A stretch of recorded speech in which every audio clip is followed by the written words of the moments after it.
Welcome, everyone, to the Real News Network. My name is Maximillian Alvarez. I'm the editor-in-chief here at the Real News, and it's so great to have you all with us.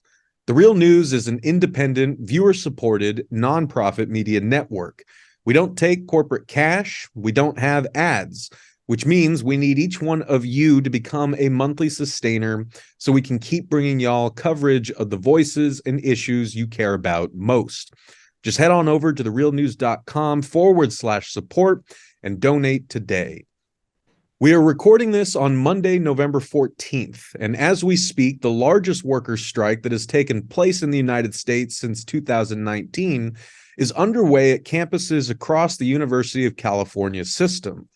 As Lauren Gurley reports at the Washington Post, quote, some 48,000 teaching assistants, postdocs, researchers, and graders on the front lines of teaching and research at California's prestigious public university system are seeking a minimum annual salary of $54,000 and increased childcare benefits, saying they do not earn enough to live in the state. They also accuse the university of not bargaining in good faith with their union, the United Auto Workers said. The University of California strike is also the largest academic strike in higher education in U.S. history, according to the UAW. The bargaining units that represent UC academic workers said university leadership has illegally made changes to pay and transit benefits without consulting the union. They also allege that the university has refused to provide necessary information about who is in the bargaining unit and has otherwise obstructed the bargaining process. Negotiations have been underway for more than a year. University officials denied allegations that their negotiators had broken any law during bargaining. They said they have made good faith efforts to bargain as shown by a number of tentative agreements the parties have already reached, end quote. To talk about this historic strike, why it's important, and what viewers and listeners can do to show solidarity with academic workers, we have a Real News exclusive for y'all today. Straight from the picket line, I'm honored to be joined by Rafael Jamie, a PhD candidate in English at UCLA and the president of UAW Local 2865, the union of 19,000 teaching assistants, tutors, and readers at the UC system. Rafael, thank you so much for joining us today at The Real News. Thank you so much for having me. Well, I know you've got a lot going on right now, and so we really appreciate you taking time to chat with us, and I promise I won't keep you long, but I was wondering if you could just sort of start by building off of that brief introduction that I gave and give viewers and listeners a sense of what led to this truly massive and historic strike that has brought y'all out on the picket line today across the UC system. Yeah, sure. So, right now we're talking about 48,000 workers across the 10 UC campuses plus Lawrence Berkeley National Laboratory. So these 48,000 workers, they make the mix that's teaching assistants, tutors, and readers, 90,000 of them, 12,000 postdocs and academic researchers, and 70,000 student researchers. And these are the workers that really are the backbone of the university. They're the ones who conduct the majority of teaching at the university and the ones who do the majority of research, bringing in billions of dollars in grants to the university and making it really the number one public institution in the country and one of the top research institutions in the entire world.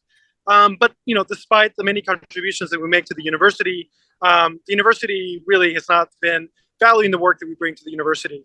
In a survey that we did recently, we found that 92% of all graduate workers are rent burdened, meaning that we pay more than a third of our salary towards rent, and many times right back to the university.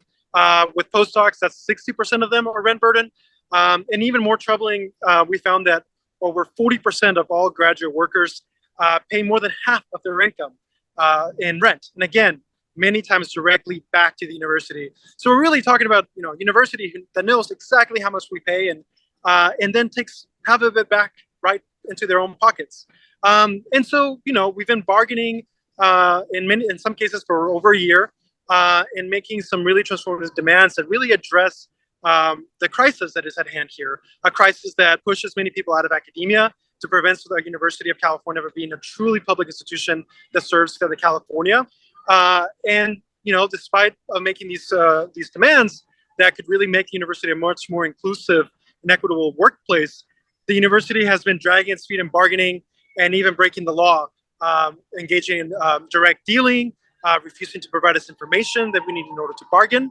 And so, workers have really grown frustrated with the bargaining process, and just a couple of weeks ago decided to take a strike authorization vote in which over 36,000 workers across the entire UC system voted to authorize the strike. And of those over 36,000, 98% voted in favor of going on strike. And so, this really shows the frustration that workers are feeling with the ongoing process. And so now we're out here on strike to compel the university to cease its unlawful actions and actually come to the bargaining table and make real proposals that can actually address the issues that we face. Well, and I was a graduate student worker for a number of years at the University of Michigan, and I know all too well, right, the sort of poverty conditions that graduate workers already live and work in. I know that in terms of the broader labor movement, we may not always get the most sympathy from people who think, oh, academic workers aren't workers and yada, yada, yada.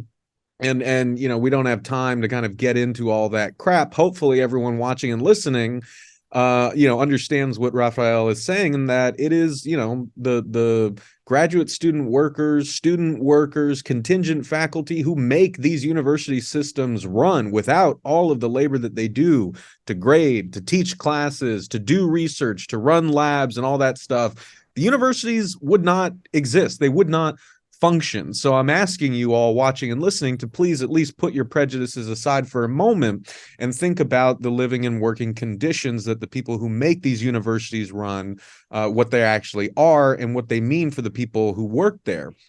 And Rafael, I was wondering if you could just pick up on that and say a little bit more about what the day-to-day reality has been for you and your fellow workers across the UC system.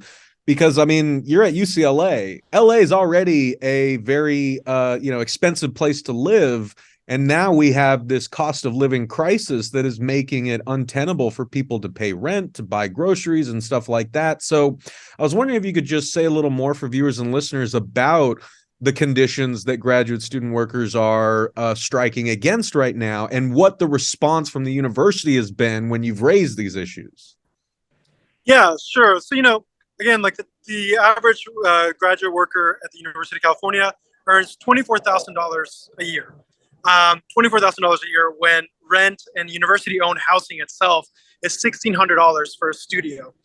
So we're talking well more than a half of the salary that we earn from the university. The university charges $1,600 of it. $1,600. And so, many workers are pushed to live farther and farther away from the university, to live in, 15, 20 miles away from the university. And LA, for those of you who are familiar with LA, you're talking about hour and a half, 2-hour commutes to get to campus. And oftentimes in public transportation that is deteriorating, that is underfunded. And, we have to do this in order to be able to go to the university. Most of us cannot afford to work, to live where we work. And this is driving many people out of academia. I have plenty of coworkers who have been driven to homelessness, who have had to live out of their car because of the poverty wages the university pays us. Meanwhile, the chancellors just a few months ago, the chancellors got raises that in some cases were over $100,000. The raises alone were over $100,000. Many of them live in publicly funded mansions. And meanwhile, the graduate workers that make up the majority of instruction, who bring billions of dollars in research, get paid poverty wages. And so it's just becoming a really untenable situation for more workers, for most workers at the university, who are unable to really provide the quality education that they want to provide to their students, who are unable to provide the kind of research that really makes the university such an important institution of research across the world. And, we are growing more and more frustrated. And, again, the university, rather than actually address these issues, has been just bargaining in bad faith. And so this is why we're out here today, because we need to force the university to actually, stop breaking the law and bargain in good faith with us, so we can actually make the university a truly equitable institution. Oh yeah. And I want to just ask if you could give people a sense of the scope and scale of this strike, right? Because folks may forget California is a very big state, right? And each UC on its own is a very big university. So we're talking about a massive public university system that spans the entire state, and you have 48,000 workers, as I said, the largest strike in the U.S. since 2019. We're around the same number of workers at General Motors went on strike. And this is purported to be the largest academic strike or higher education strike in U.S. history. So we're talking a really big strike right now. Rafael, I was wondering if you could just say a little bit for folks who aren't there, give them a sense of the mobilization that's happening here, what folks are doing, what it's looking like over there at the UCLA picket line, and what it looks like across the state. Yeah.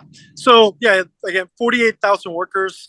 This is the largest action in higher ed that we've ever seen.